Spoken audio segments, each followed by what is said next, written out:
Hey team, this is the off-season brought to you by the Wests Group, Newcastle and the Hunters' one-of-a-kind dining and entertainment venue. And this week we've got something pretty bloody special for you with a closer look at the Newcastle Knights squad as we analyse the competition and see who's got the best spine for 2026. And we're also going to answer your questions about the footy. Lincoln, mate, how is your off-season going? It's going bloody good, Scotty. There's no footy on my TV screens, but I tell you what, I'm really looking forward to this episode, mate. Sinking our teeth into some of the great questions surrounding humanity, mate, in the Newcastle Knights spine, the great spines that are going to be coming in 2026. I'm looking forward to it, mate. There's a lot to get into, isn't there? I've been watching plenty of basketball. The Illawarra Hawks seem to be on the rise again after, there's only one way up from the bottom of the table. So that's been nice seeing them coming back. And I don't know about you, but I've been mowing my lawn like crazy. Every 5 or 6 days, it just goes bananas and I've got to get it done again.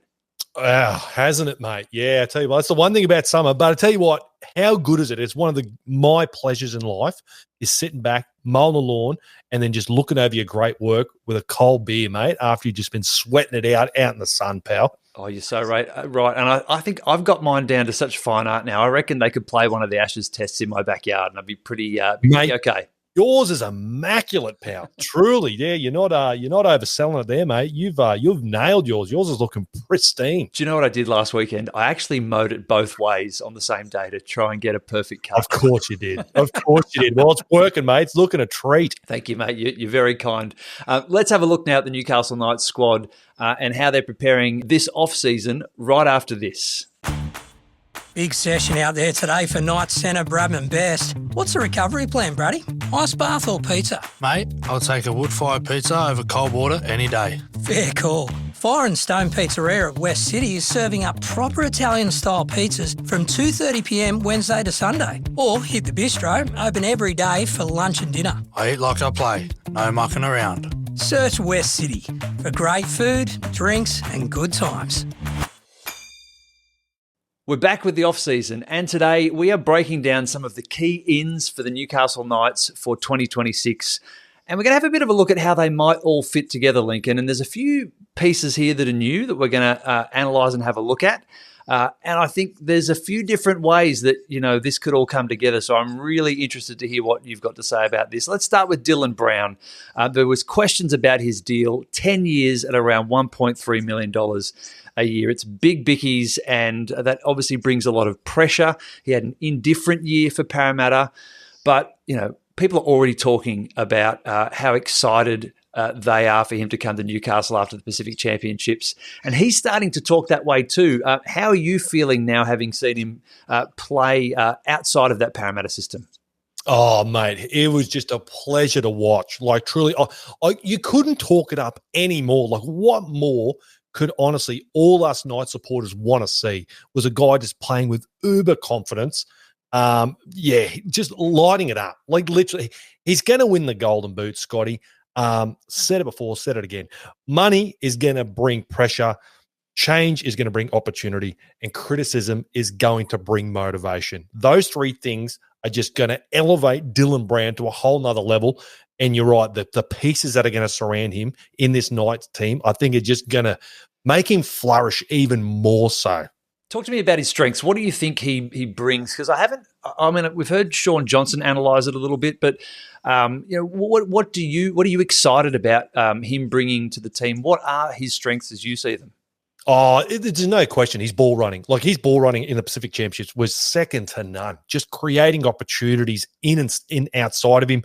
Obviously, great in support. We saw I think it was game one that he played, catching that awesome try for that underneath the goalpost as well. We know he's always been a really good defender, Dylan Brown. It's been one of the cornerstones of his game for a long, long time. It's sort of an area that really doesn't get appreciated a lot, but I can tell you now, he's not going to be a slouch in defense. A big body kind of half as well. So, we're going to lean on that a lot. But I think his ball running has just been exceptional, mate, this past few weeks. You've watched him probably a little bit more than me as well. Where do you see him sort of playing? Usually, halves and playmakers in the modern game tend to sort of fit into one part of the field. But the bits that I saw him play for New Zealand, he seemed to be all over the place, in a good way. Yeah, I'm with you, Scotty. Yeah, you're right. It sort of seems like the modern half, they're either parked on one edge or the other. But, mate, he was carving it up on either side. Like, he was just torching them. And through the middle, like you said, with that try in the first test. Yeah, absolutely. And that's an area like the Knights. We did not score any points in the middle whatsoever. I know there's been a lot of question marks about the forward pack, and there's been a lot of criticism, Scotty, all through the comment section. All I'm hearing is, he's only doing this because he's got a dominant forward pack. Yeah, that absolutely helps. It's going to give that half all the time and space he needs to get over the advantage line and play some front forward football. But look, I think he is going to be a momentum shifter at the Newcastle Knights. I know we've got some pretty handy forwards coming in.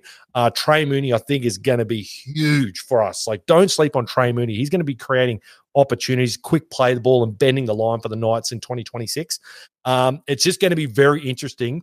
I don't think Dylan Brown has had players like Fletcher Sharp and Kalen Ponga playing in and around him.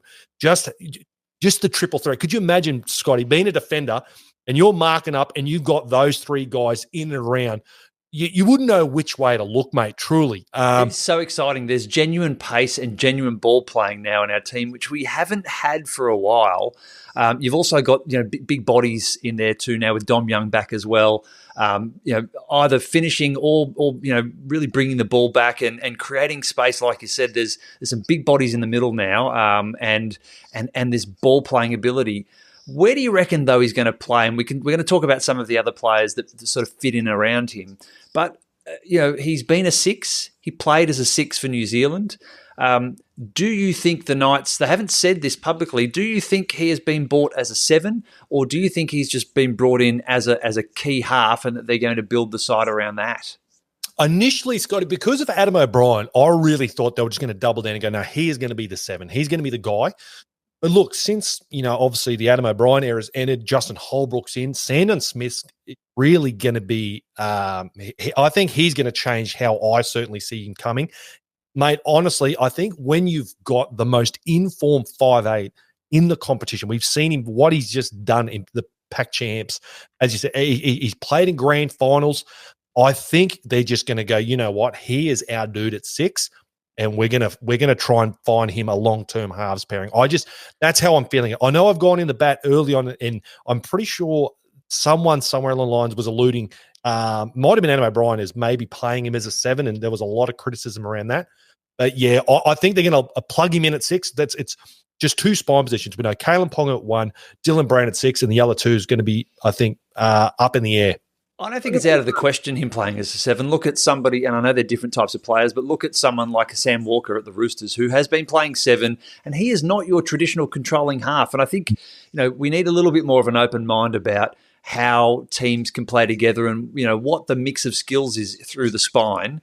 The way that the Knights play is going to be different to how the Roosters and the Broncos and the Storm play. You can't just say, he's not a 7, he's not a 6. I think that the way that modern players play more fluidly, especially at the Knights with Kalen getting his hands on the ball so much, I think you have to maybe take a bit of a different spin on it. But let's talk about Sandon Smith. You touched on him there.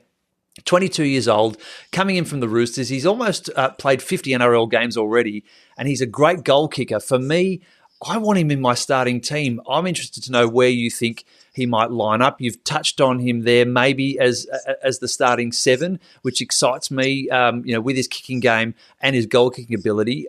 What do you think about Sandon Smith coming in, and do you see him starting as the 7 from the start of the season? I think so. And I think, given that Holbrook was obviously coaching him at his time at the Roosters also, we've seen him come out. I love the statement saying that's what he wants to play. He's come out just saying, look, I can play those positions. I can be a versatile player. I'm going to be a team player, but I want that 7 jersey, and I love that. So his motivation this preseason is to wear that 7 jersey. So, look, to be honest, my gut's telling me that Justin Holbrook's probably going to pair him up with Dylan Brown. Yeah, you wonder if he's made those comments. We talked about them on the show last week. After conversations with Justin Holbrook, maybe he has, but I love the positivity and the way that he's, I guess, making a statement about what his off-season and his first season at the club what he wants it to look like. Saying that he doesn't want to be a utility player. I think it's been really interesting. A lot of the pundits and former players around the game and journalists talking about Sandon Smith being brought as a hooker or a utility and someone playing off the bench. And I think he doesn't see himself that way. I think that's going to be one of the stories to watch over the off season, and a pairing of him and Dylan Brown. It would be a new pairing for the Knights, and that's obviously then something we've got to bet in. But we haven't really had a settled 6 and 7 for over 2 years now, probably really since Mitchell Pearce left. So I think having a pair that we can settle on would be great. If he does come in as the 7, he's already had nearly 50 games, and you've got quite an experienced half there alongside him in Dylan Brown. And do they unlock Kalen Ponga? There's been talk about him lately around New Zealand and the Warriors. We talked a few weeks ago about that post he put on his Instagram stories about a New Zealand passport. And in the last sort of 10 days or so, he was photographed in New Zealand talking in a casual setting with the recruitment manager for the New Zealand Warriors. I'm not buying into any of that. I'm excited about the connection between our players, what's going to happen over the off-season, and getting a great full season of footy injury-free under KP's belt. He's looking fit and ready and getting back into training. Can Sandon Smith and Dylan Brown unlock Kalen Ponga and connect with him in the way that we want them to? Oh, absolutely. Without a doubt.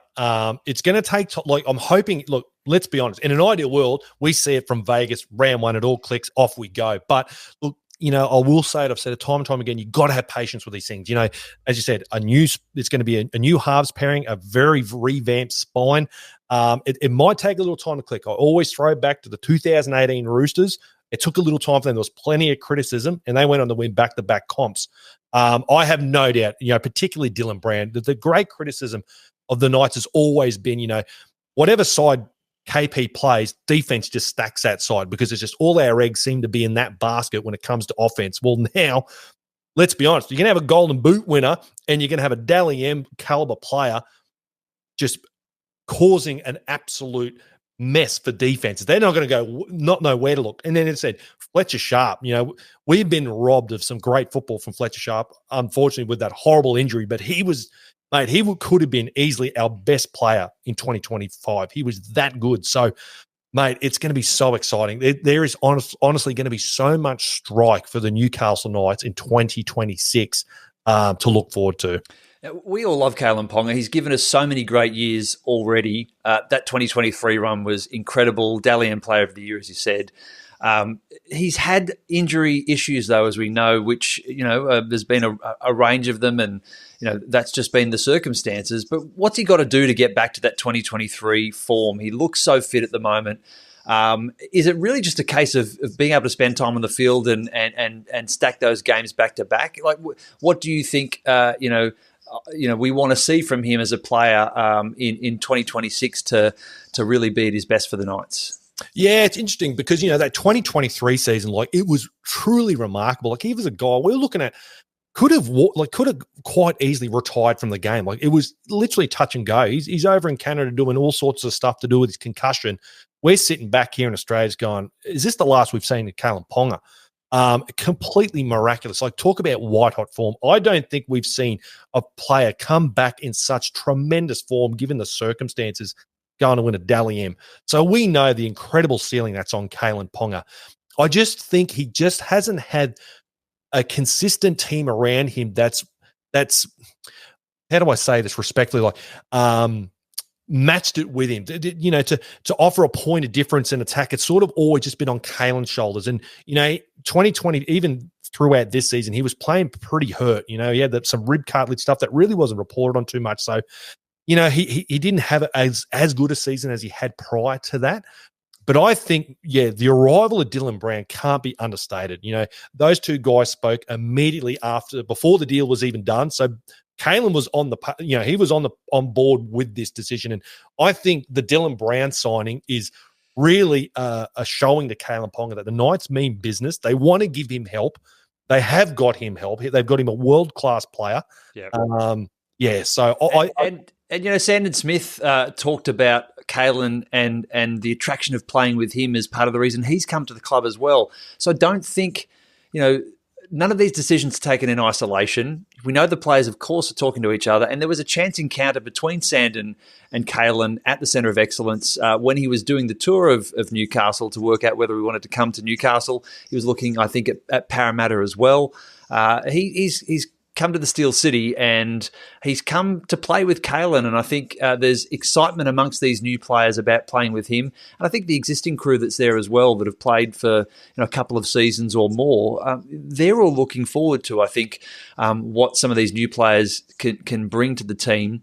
And I think it's a question of, the coach Justin Holbrook has already said, I think at his first press conference, he hasn't made any decisions about how these players are going to play together. He wants to see them in training and to work that out. Phoenix Crossland is another piece of the puzzle. He has played as a half. He's played as a 14. We've seen him at lock at the end of last year. He's also been a hooker and a mega unit in defence for the club over the last couple of years, sort of switching him, when Jaden Brayley has had those, terrible injuries, and now, of course, Brales has gone off to Canberra. So, you've got Phoenix there. You've got is it Jake Arthur and Sandon Smith potentially there as hookers. Where do you think Phoenix fits into this? Because he had a fantastic end of year series with New Zealand, playing at number 9. Yeah, well, we saw the great connection between Dill Brown and Phoenix Crossland. Geez, that got us excited. I was pretty vocal in saying I really, really liked seeing Phoenix shift to 13. But I think both those things can be true. I would speculate, Scotty, I wouldn't mind seeing Phoenix maybe start playing hooker. We know, as you said earlier, great defender, can tackle for days. Yeah, maybe start him in there, shift him in the lock a little bit later in the game, a little bit of ball playing. We, as you said, came through as a half. So he's got that about him in his game. Still got a very good kicking game about him, Phoenix Crossland. So maybe shift him into 13. Interject a younger guy like Matty Arthur off the bench, maybe a little bit of speed around some time middles. Maybe that could be the go. I think I wouldn't give up on Phoenix Crossland, maybe playing both hooker and then slip him into the lock forward position maybe a little later in the game. Because the bigger question for me is looking at the team and our balance is who's playing number 13 and what type of footy are we going to play? Because I'm not so sure. I think last year we didn't know what we were doing there because of injury and the mix of players that we had. Tyson Frizzell had played on the edge, but then he'd played at lock at various times. The end of last season, he was playing at prop. Matty Croker came in for a few games and played lock. The player that I'm interested to see at lock is Tyson Gamble. Now he's a 5'8". He's a bigger guy. There's talk of him maybe competing for halves positions or being a backup. Maybe he starts as number 14, but I don't know. I'd be interested in seeing him as a 13. Got great hands. Excellent competitor. Like some of the best performances that I've seen in a Mining jersey have come from him and the passion that he shows. I think maybe he's a sneaky 13. I know he's not on sort of the best possible 17 or best possible 13 for the club for next year, but with the obvious sort of players, Matty Croker or maybe Tyson Frizzell in at 13, but with Trey Mooney. There's a guy called Kyle Mooney who used to be on SNL, and I keep going to say Kyle Mooney, but Trey Mooney, maybe he starts, but. What do you reckon? He could play 13? Potentially. Look, I guess the problem with Tyson Gamble's game, the biggest sort of area he needs to work on is defense. He can be found out quite a bit in defense, so he really, really have to sort of nut that out if he's going to be sort of right in the thick of it in the middle. That'd be something you really, really, really want to work on. I thought Matty Croker might have been the out in front there. He did get that 2-year extension. Prior to that, he'd be getting sort of 1 year. So yes. I've been really high on Matty Croker. I think he's the guy a lot of players would probably say who would be the most underrated player in the squad. And I think a lot of times when I post stuff about Matty Croker, I see a lot of current players liking the hell out of it. So I've just got that vibe about him. But Thomas Kent as well. I mean, he's another guy. He's sort of a smaller dude, and he's played. He sort of came up through the centres. He's played a lot of edge the last couple of years, and done a great job when he's come into the team, either as a starter or off the bench. I think it really, to me, it depends like what type of footy. What do we want from our middles? Are we playing ball, or with Fletcher Sharp, with Kalen Ponga, with Dill Brown, with Sandon Smith? Maybe we don't need a 13 with their hands all over the ball all the time. And with Phoenix Crossland at 9 if that's where he plays. Yeah, that's a really good point, Scotty. We might just want to really front load that power game. It's like, let's not complicate it. We just need you guys make good meters, hit your front, quick play the balls, and get off the back of that. So you could be right. You don't want to maybe not overcomplicate it. So the other guy that's in the mix here is Fletcher Sharp. He's coming back from that awful injury, which we saw him have in Perth. Ended up in hospital. Lacerated spleen and kidney. Terrible, and of course he missed all of the rest of last season. So he's on his comeback. He's starting to look good, and he was their first day back at pre-season. And last year he played in the halves. When he was playing, he was kind of the first pick, 5/8. Where do you think he fits in with all of this now? There's 5 or 6 players here really that are kind of vying for 4 positions. Does he still have claims on the 5/8 position? Is he better placed as a centre or a winger? Is he a 14? Where would you like to see Fletcher Sharp playing next year? Yeah, God, this is so hard, Scotty. Because he's a player we want in the team, right? Yeah, look, I think he's way too good to just leave on a bench. You can't just have Fletcher Sharp on the field for like 20-odd minutes. He's just too dynamic. He's too good a football player. And it almost feels wrong leaving him on a wing. But look, the way the cards are kind of falling and just how I'm feeling in my gut, I think the only way we're going to be able to squeeze Fletch into this team with this Holbrook era, if they don't put Dylan Brand to 7, I think he would immediately be your number 6 because he was that good. If that decision's not made and they're going to play Dill at 6, I think the only spot that he could possibly grab would be Greg Marzu's jersey. But in saying that, I know he's got he's got a lot. He's a liability under the high ball, Greg. But look, there's not many wingers that can give you the post-contact meters and just those tough carries. Like he's Brian Tyler-esque at his absolute best. So, look, Fletcher's not going to quite give you that. He's going to get through his work, don't get me wrong, and he's great under the high ball and he's super dynamic, but you kind of almost feel like he's wasted just sitting on a wing. But I know you're going to get a job out of him, but oh, man, I'm so genuinely confused as to how the cards are going to fall, Scotty. Yeah, and look, I think what we do know is that things will happen during the course of the season that mean that everyone is probably going to get a go at some stage, and it takes a squad to win a premiership. It takes a squad to win matches, and I think it's that competition for places that we haven't really seen for a while in Newcastle that I think could bring the best out of all of them. So if he isn't starting at 5/8 next year as he has in the last season, I think he's going to be there or thereabouts. He's going to be somewhere in the team, contributing and having an impact because he is that kind of player, and I think he's the sort of bloke that the other players want to be around and want in the team. He's so dynamic, he's so fast, and he's just that off the cuff. He's got those fast twitch fibers that you want to see really on a footy field. It's that free and open footy that we don't get to see a lot of in the modern game, and he is a bit of a throwback. Absolutely. And we want him in the team. Well, I mean, we could sit here and try and put together our best 17 for 2026, but I think we've talked about some of the key players there. Maybe over the coming weeks, we'll have a look at a few others in the squad and how we think they might fare over the next season. But I think really it's going to be down to what Justin Holbrook sees with his assistants over the next sort of 4, 6, 8, 10 weeks, and how the players apply themselves in pre-season, because they're all going to want to impress the new coach, aren't they? Oh, absolutely. I tell you what, I've never been more excited, Scotty, for trials football to see the combination, because that's going to give us a real good indicator. When they, I know it's only going to be a very small sample size over a couple of games, but to see where Justin Holbrook, where Fletcher, the combinations, I guess, who's going to combine really well. It's going to be Going to be so exciting. There's going to be so many different combinations thrown in there to dissect that and sink our teeth into that come February is going to be really exciting. Well, there's so much potential there, and we're really looking forward to that. But the Roosters may now lay claim to the best spine in the NRL with the addition of Daly Cherry Evans. It was the worst kept secret in rugby league. I think we all knew it was going to happen, and in the last week or so, it has been announced formally by the Roosters. And they've got a pretty damn good spine now if you have a look at it. It is an older spine, that's for sure.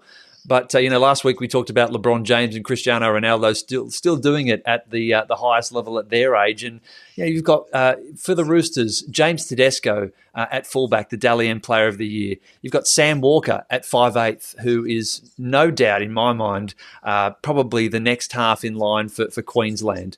Daly Cherry Evans at halfback, a premiership winner, Test and oh God, how many bloody State of Origins has he won? I don't even want to go there. It's too awful to think about. At hooker, you've got Reece Robson coming into the club from the North Queensland Cowboys.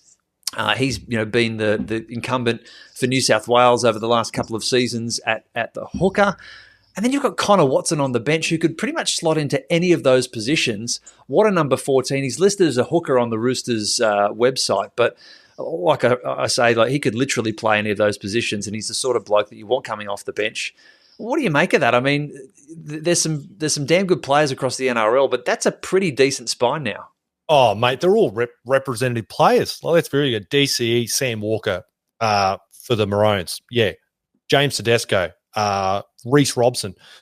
Easily, it's completely stacked. Connor Watson, another Blues player. They're all Origin caliber players. This just reeks of when Cooper Cronk and James Tedesco first came to the club in 2018.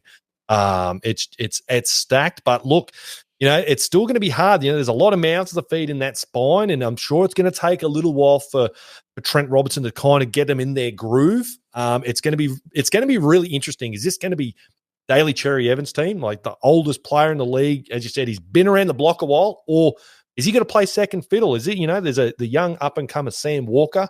Is it time? Is it his time now? Is DCE got to, in the twilight years of his career, take a back seat to this dynamic young half? A lot of egos. Are going to be a lot to finesse there for Trent Robertson. Again, it might be a little clunky to begin with.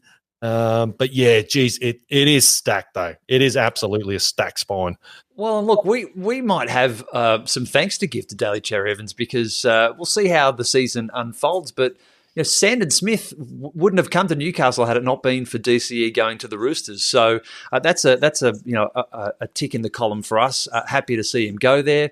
I've never been a fan of the Roosters, honestly. Growing up a Panther fan, they stole so many of our players, including the great Brad Fittler from the Panthers growing up, which it still stings, honestly. So, but geez, it's going to be an interesting story to watch next year because, like you say, fully stacked that spine. A couple of others that I think we should consider in the mix for best spine in the NRL. The Panthers have still got it going on with Dylan Edwards at fullback. Blaze Talangi had a great year. He just got better throughout the year. It's 5'8" for them. The great Nathan Cleary and Mitch Kenny, who's solid for them at hooker. They're pretty good. The Broncos, you can't forget them either. Reece Walsh at fullback, Ezra Mam and Adam Reynolds in the halves, and Billy Walters. I don't know if he's going to be there at the start of the season because he did his ACL, didn't he, at the end of last year? Yep. But they've got a couple of other hookers. Is it Pakes who's there? The other guy that came in, Corey Pakes. Yeah, so they've got a pretty good spine. The Storm's an interesting one too. We don't know who's going to play fullback. Given Paps is gone, but you've still got, the big three, Cameron Munster, Jerome Hughes, Harry Grant. And then, of course, all of the other changes going on there. Eli Katoa still unwell. I believe he was in hospital for a number of days. I think it's pretty unlikely he will play in 2026, certainly at the start of the season. As I said, Pappenhausen's gone, and so's Nelson Asofa-Solomona. So there's a lot of flux there, but even not knowing who's going to play fullback for them, that big three, geez, they're just still so good, aren't they? Yeah, geez. Craig Bellamy has been blessed with some great spine players. You thought he'd lost the big three before with Slater, Smith, and Cronk, and now look what he's managed to put together once more. He seems to be the king of putting together some of the best spines, mate. Let's be honest. Yeah, very, very stacked, mate. Very stacked. They're going to be very consistent. Yeah, and I'm just looking at the names and thinking, like, what is it that makes a good spine? I mean, other than Sam Walker, you've got a very experienced group of players there at the Roosters. It's probably same at the Panthers, honestly. Like Blaze Talungi's, I think, in his early 20s, and the others are all in their, late 20s. They're a bit younger there at the Broncos. Reece Walsh, Ezra Mann, pretty young. Billy Walters and Adam Reynolds, older. And Adam Reynolds, I think, probably his last season there next year. He thinks he's still going to play on. I'd be surprised to see him going around again at the Broncos. After next season with Jonah Pezzett going there. But I mean. The common denominator here really amongst all these spines is experience, right? And really having played together a lot, all of these players. The Roosters, you've probably got a couple of new players coming in there, but all of the other spines there, it's a lot of players that have stacked the W's together over many years. Yeah, you're right, Scotty. And that's Panthers sort of epitomise that. You got some, like, particularly when it was the Jerome Luai and Nathan Cleary era, with Dylan Edwards. I guess these guys had played many, many years together. Came through junior ranks, been before they hit first grade. They just knew each other inside and out before they even got to the NRL level, which was just obviously you tip your hat to the great Penrith system, and they just plug in, and it really doesn't matter. As you said, Blaze Talungi comes in. He was a guy they identified from the Eels who was, an up-and-coming guy. Came in, he played really, really well for Samoa, hit the ground running with the Panthers. He seems to be going from strength to strength. He's going to probably have another breakout season next year. We haven't probably even seen the ceiling on a kid like that. And just so consistent. And I guess what makes a really good spine is just everyone knows their place. Whoever's got the hot hand generally gets the ball, play to their strengths. Everyone knows their place. There's no stepping on toes. But yeah, there's some bloody good competition out there. I agree that Blaze Talungi, I think, could go to another level this year. He spoke during the season. I think he's got pretty good footy IQ. I think he's quite mature as well. He said in an interview that he spoke to the coach, Ivan Cleary, and they both agreed that it'd be good for him to have the first sort of 4 or 5 weeks in New South Wales Cup, because he said he wanted to learn the Penrith system and he wanted to learn it by playing it before he came into first grade. So when he came into the NRL team, that he would be able to click and understand what Nathan and Dylan Edwards were going to be doing, so he could complement that and not get in their way. Geez, it was a bloody smart move because of how well he did integrate into that first grade team over the course of 2025. One spine that I think has got a few question marks over it is the Perth Bears. I mean, they're spineless. They haven't got any players yet. It's past the 1st of November. I'm interested to know when they're going to start hitting the player market. Yeah, I'm with you, Scotty. I really hope, unlike the poor old Dolphins, they sort of couldn't nail a big fish. They will search for that big marquee sign, and they it wasn't through lack of trying. I really hope Perth get a real big fish right out of the gate, because you all know that's just going to be an absolute magnet for the rest of the free agent players that go and want to play with that player. But yeah, I genuinely don't know who they could possibly snare up. Tino, I'm assuming, would be right at the top of their list, but they have gone on record to say, look, they're not going to break the bank. They're not going to go silly and go throw ridiculous money at a player, which is smart. So they're obviously quite confident that, they're not going to have to overspend to try and get that player. Mal Meningus obviously going to be a huge draw card. I'm assuming maybe a Queenslander, given, he would be a highly revered figure within the Queensland ecosystem there, being 8 in a row and all that sort of stuff. Going to be interesting, mate. As you said, spineless at the moment, but that could change very, very, very quickly. Absolutely. Now, we'll go to fan questions next, but first, you know what makes a meal taste even better, mate? It is paying less. And at Wests, Savvy Savers means $15.90 members-only price meals Monday to Thursday. That is a bloody good deal. Lunch or dinner, big servings, no surprises, just good food at a great deal for full Wests members. So grab your mates, bring your appetite, and head to Wests New Lambton, Cardiff, Mayfield, City, or Nelson's Bay for a Savvy Saver meal. That deal runs out, battlers, until November 27th. So find out more at mywest.com.au. I always love a beer at the at Wests in the city. where they've got NEX and they have the big Knights functions and all the other big events there. The little sports bar they've got downstairs on the way in, fantastic. The beer's always icy cold in there, so it's a go-to for me when I'm in town in Newcastle. All right, it is time for some fan questions. Thanks for sending these in. We've had a few, and it's nice to be able to answer some of these for fans of the Knighted. The first one for you, Link, if you could pick one of these former players for the current squad, who would it be? And the three that are thrown up, Tamana Tahu, the great try-scoring centre and winger, Ashley Gordon, the first player ever signed for the Newcastle Knights, and the forward, Mark Glanville. Oh, what great names. Great names thrown out there. History before us. Absolutely. I've met Ashley Gordon. Have you? I haven't had the yet. He is a lovely bloke. He's quite a character, honestly. But he reveres the jersey and the club, and he's very modest about being the first signed player. But I think it means a lot to him. Yeah, good. That's good to hear, Scotty. Well, look, I think we're stacked in the centres. So, look, Tamana, I love you, Tamana. You know, we love what you're at the end of some great flick passes and what that. But I think in the centres and the wings, the outside back department, we're covered for now. You know, we're pretty good in that regard. So I'm going to go past Tamana. Ash Gordon, you know, I love you. You know, night number one. However, we got Kalen Ponga back there at fullback. You know, we're not going to really go to be changing that too much. One area, though, I think we would really need to bolster, and it's sort of been on the lips of everyone, I think a Mark Glanville type figure, a real genuine enforcer in that forward pack would be elite. So if we can go Butterfield style, Paul Harrigan. Yeah, bring that real steel into the Steel City, you know. So if we're going to jump in a time machine, Scotty, let's go pluck Mark Glanville, chuck him in there with us, and run him out there in 2026. Yeah, imagine the forward rotation of Frizzell, Mark Glanville, Safidi. Oh, jeez, that'd be good. Oh yeah, yeah. He would. I tell you what, he wouldn't want any of these ice baths or all this sort of nonsense.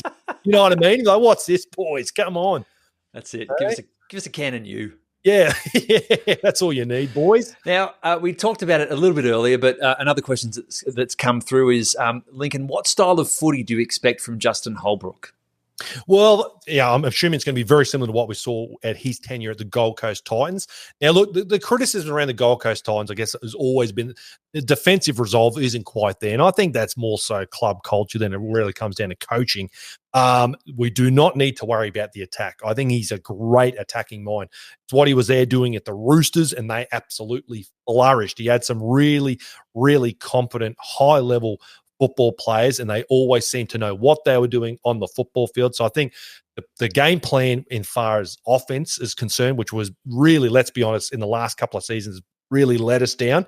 I think we're going to see a 180 there. I really do. I think we had quite a conservative style, especially last year, didn't we? It was, you know, things like, you know, not contesting high balls and some very conservative kicking options and fifth tackle plays. I think we'd like to see a little bit more flair and some of that footy that we saw in 2023. Yeah, well, I think that's the identity of the Newcastle Knights. I think Adam O'Brien tried to bring a little bit too much of this Melbourne Storm grindy kind of DNA, and I don't know, it just didn't quite click. I don't think. You know, 2023 was a prime example. We were just blowing teams off the park, and it was like, yes, this is Newcastle Knights football. Steely, let them off the leash. Exactly. Yeah, steely defense, but off the leash in attack. Absolutely, and we got the players to do it. You know, it's not like you're not coaching a team that you don't have. Clearly, that team's still there. That back line in 2023 is still there. Yeah. So, yeah, I'm really excited to see that sort of attacking brand of football. That's most importantly what I'm really excited. And don't forget, too, Danny Medeiros being in the mix as well is going to only improve that so much more. Yeah, I love that. And I love him being closer to the boys and having a role that puts him right amongst that. I think it suits him down to a T. Now, we've had 4 of the last 10 wooden spoons in the NRL. It's not something that we want to write home about. And obviously, we're looking for change next year. We're excited for a much better season. But who do you reckon gets the wooden spoon next year? Who Who's dropping down the ladder in your eyes? Oh, geez. I tell you what, these can be really hit and miss predictions, can't they, Scotty? Because let's like Canberra Raiders, a lot of people had them bottom four, and look at them. They're going to win the bloody minor premiership. I tell you what, the first team that comes to my head, and I think it's purely because it could really go one or two ways. I really think they could really improve or just fall off the face of a cliff because it's going to be his last chance. I think that might be the Cowboys. I really think if Todd Payton doesn't steady this ship, they have been so inconsistent, really inconsistent. They can be like a really bona fide finals contending team and just fall off a cliff. Yeah. So I think it's a good shout. I hadn't thought about them, but they have been very up and down, haven't they? Yeah, they could really if it's a matter of he's lost the locker room or the messaging just isn't there, and it's just they come into this season, the first month of football is going to tell us. I think if they look shaky, I think it's going to be a long season for the Cowboys. It's there's obviously some issues there in that dressing room because the irony is that they had more State of Origin players last year than any other club. Yeah, exactly right. So it's not the cattle, is it? They clearly got a pretty handy roster. It's got to be a disconnect between the playing group and the coaching. So something funky going on there.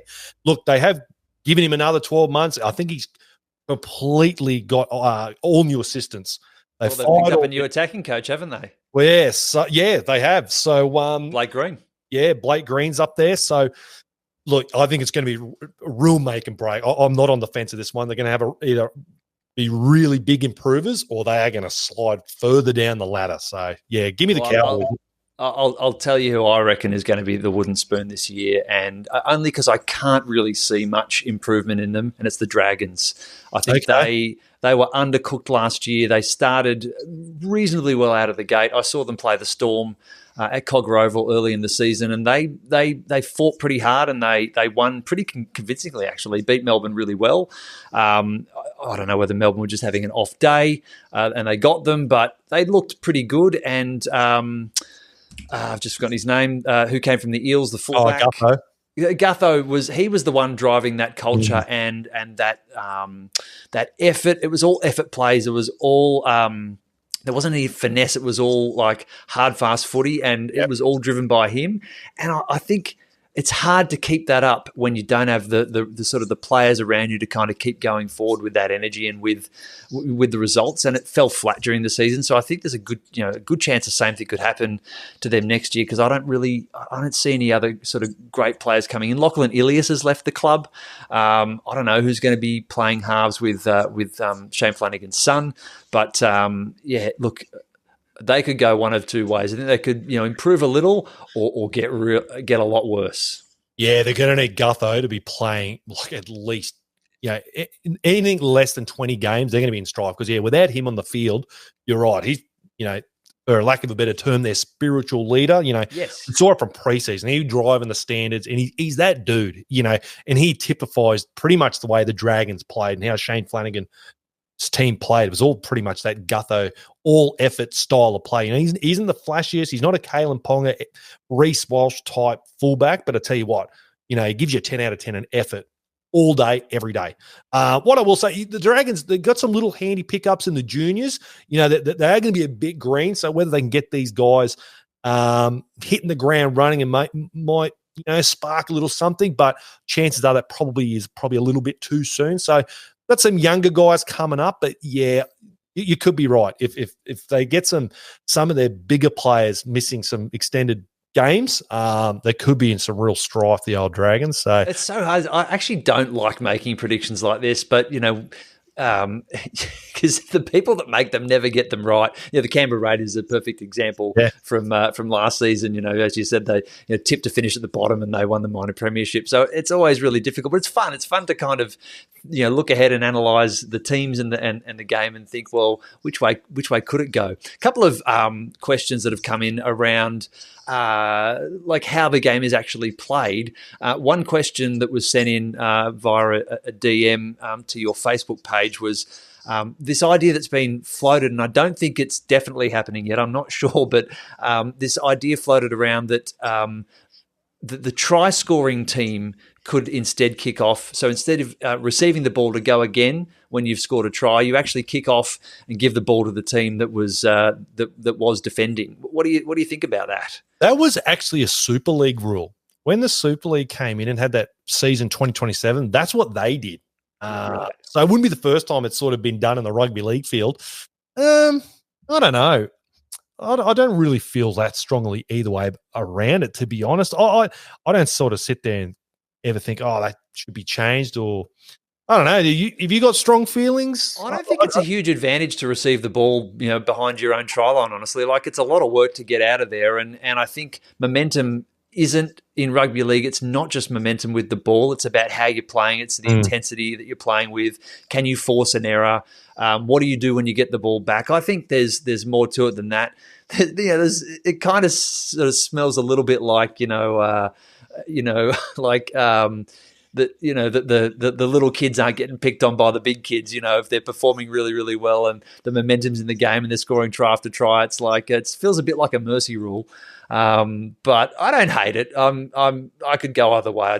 I don't really care too much. I think the good teams will come over the top no matter what, whether they're kicking off or receiving the ball after they've scored a try. Well, how many times have you seen the coach killer, Scotty? You've just scored, and the next set, the forward hits it up and bloody knocks the ball on, and before you know it, the opposition has scored on you and just leveled it on you. Yeah, or plenty of times. Or there's a mix-up between the fullback and the centre, trying to catch that high ball, and then they both leave it. And you're right. It might actually be a reprieve for people receiving the ball, and in fact, putting the pressure back on the team that didn't score the try. It could go either way. It's a bit like how the dropout has become like this new contested part of rugby league. A couple of years ago, it was all about, and for a long time it was, hammer the ball as far as you could down into the other half. And now it's like, well, it's only got to go 10 meters. Let's try and get the ball back. Yep, absolutely. Yep. All right, another one. The question that came in was about a mid-year window for rep footy, and I think you might have posted about this on your social media on the Knighted over the last week or so, and this might have been where the question came from. Could a mid-year window for rep footy work? We've just seen it at the end of the season. We've got State of Origin in the middle, but it's sort of NRL keeps going. Should we have a blockout period, do you think, for rep footy? I don't think so. I love pretty much how it is. Like, let's be honest. There's always going to be, it's never going to be perfect. It's never going to be fair, I guess, for a lack of a better term.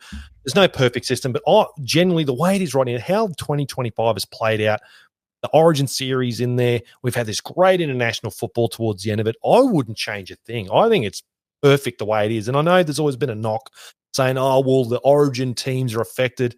Scotty, I'll tell you now, mate, I would gladly give up 5 or 6 players to play Origin. If they're Origin level players, I will gladly not have them in my team for 3 games of the year if I can have Origin players in my team for the remainder of the season. Like, I totally agree. Let's be real. Would you rather have no Origin players and be at an advantage for those 3 games? Of course you wouldn't.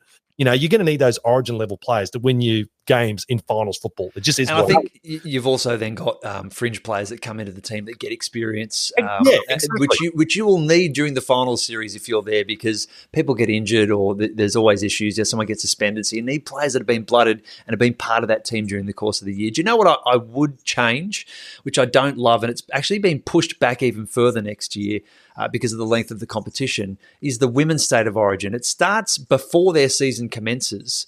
It's the first footy that they're playing. It feels unnatural to me, given how the men's game works, the way that the women have to do it that way. They're coming in cold. It's this showpiece of our game, supposedly, but it's the first footy that they'll play for 6 or 7 months. I don't love that, and I don't see why we can't stack the men's and women's State of Origin together in the same weeks and make a really big spectacle out of that. Yeah, I'm with you, Scotty. And it wasn't until I spoke to a couple of NRLW players, and they actually said it's actually a huge advantage to those athletes. So if you've got teams that are completely stacked, like Roosters, Broncos. Yeah, they get pretty much an extra 2 months preseason prior to the rest of the comp. So those players have already got a head start. So there's also that dynamic, which I didn't even really think about. But I'm with you, man. Origin should all be played together, and that group Surely long term, that's something they're thinking about, because it does kind of feel a bit weird that the first time we see the girls kick off is, I think it's Magic Round, which it's great. It is a good opener in that regard. But I'm with you. They kind of need a similar setup as the men. Great. And, mate, the last fan question for you this week is, we know you're in Queensland, but you like to get to the footy at Newcastle as often as you can. What is your favourite place to sit and watch the footy at Mac Jones Stadium to watch the Knights? Oh, Scotty, there's so many. So many. They've all got their little touch of magic about them. Boy, a special bay where you had a great experience, or you're on the hill. Yeah, I do like I'll tell you what, if I had to pick a favourite, it is the Drinking Hill, only because how nostalgic is it to sit on a hill with a beer in your hand and watch a bit of rugby league football. That's what makes Mac Jones so great. I've taken a few mates of mine to their first pilgrimage to Mac Jones Stadium, and I said, truly, it's got the best of everything. You still got the awesome grandstands, the family on one side, go get a beer on the other. It's got everything. It literally has everything. But yeah, I do love getting around at the Battlers. Couple of shouting out to me and whatnot, having a cold beer. I don't think I've had to buy a beer yet at Mac Jones. I was going to say, do you have to put your hand in your own pocket? No, I couldn't tell you what the price of a beer cost you, Scotty, at Mac Jones Stadium. Mate, you've lost touch with the common man. I know, yeah, living the high life, mate, celebrity life. What about you, mate? I've put my foot in it there because I was going to say behind the glass in the corporate box. I knew you were going to say that.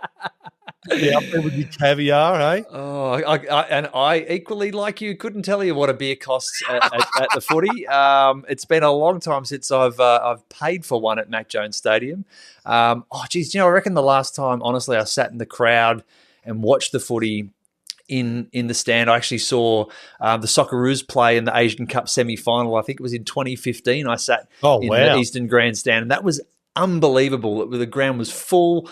I got invited by a mate who lives in Newcastle. I was living in Sydney at the time, drove up just for that game, and it was unreal. It was one of the best atmospheres I've had at that ground, sitting in the stand. But I'm often sitting in the Western Grandstand, in and around the corporate areas, given what I do for work.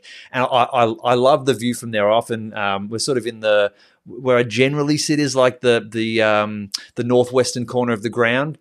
And it's that you've always got the sun setting behind you, the beautiful, it's usually like, say, an evening game, and you've got the sort of the sunset colours hitting the ground. It always looks amazing, whether it's on TV or at the ground in person. It never gets old, and it is always such a great place to watch the footy. It really is, Scotty. Really is. 8th wonder of the world, pal. Oh, there you go. That's it. Well, I can't wait to get back there again next year. Sadly, the Magic Round won't be making a reappearance. Unfortunately, it's where's it off to? Wagga? Wagga, yeah. That was a bit of a curveball. One didn't see that one coming, but yeah. The biggest inland city in New South Wales. There you go. Shout out to Wagga. So I'm sure they'll get all around it. It's nice to get regional areas of Australia getting these big events. It was just really unfortunate. Like, Mother Nature did no favors to Newcastle. Like, it was on what it had to be the worst weekend in the last 10 years. It was so bad, wasn't it? Oh, mate, it was bloody awful. It did us no favors. Just really unfortunate. I was kind of hoping they'd give it a second chance at Newcastle. I really did. Look, if it travels around, I'm sure it's not going to take too long for Newcastle to host it once more. But yeah, shout out to Wagga. Yeah, one of the great regional grounds. And what's a road trip to Wagga? I mean, from Sydney, it's about 6 or 7 hours. From Newcastle, can you fly direct from Newcastle Airport to Wagga? I reckon maybe you could. Maybe, yeah. Shout out to the Wagga Beach Caravan Park. That's where I was, Scotty. 2010, the news broke, the headlines broke. The Melbourne Storm have cheated the cap and been stripped of their premierships. That's the last time I was in Wagga, pal. That was also probably the last, monumental thing that happened in or around Wagga. Just like not much has happened there since. But the women's Magic Round 2026, that should be a lot of fun, and we'll be watching that of course, on Fox League and on 9, as we will all of the games coming up next year. Very excited for that. That's it for the off-season. That was a fun little episode, exploring the Knights spine a little bit more and answering some of your questions. Thanks for watching. We love bringing this show to you every week up until Christmas. It's brought to you by the West Group, Newcastle and the Hunters, one-of-a-kind dining and entertainment venue. Don't forget, members enjoy $6 happy hours from 4 till 6. Join as a member by December 31st to get a $10 voucher and make the most of those daily savings in those happy hours from 4 till 6. We love a beer at Wests in the city. Now, catch the show every week. We're here on Spotify, YouTube, and Facebook. Lincoln, that was a lot of fun. We'll be back next week. And in the meantime, mate, enjoy your off-season. You too, pal.